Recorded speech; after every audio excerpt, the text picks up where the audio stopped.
So what is this book? People want to know, what is this book you've been working on? This book is not simply an ALS journey. It's not just about Lyme disease. This book is about life and relationships, the challenges of staying together in love while you're losing pieces of yourself, not taking things for granted, learning to let go. The next week, I was going to go in, and I was pretty sure I was going to be diagnosed with ALS, and my family had just been through all of this with Annie and Dad. What's going to happen with me and Leslie? I didn't want to know. I didn't want to hear it.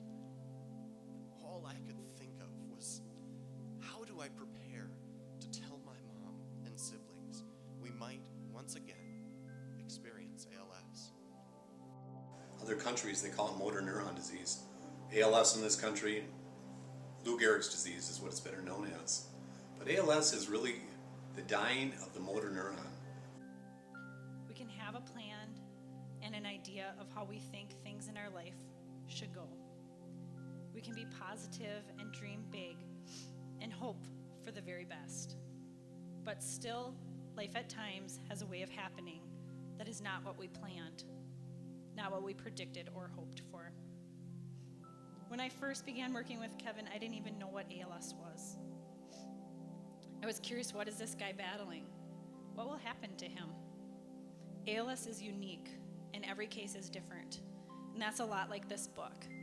It's unique and different. I know that this book project was never about a book. It's impacted not only me, but my husband and my children. My kids, who are going to be 9 and 6, are learning about ALS, compassion, putting themselves in others' shoes.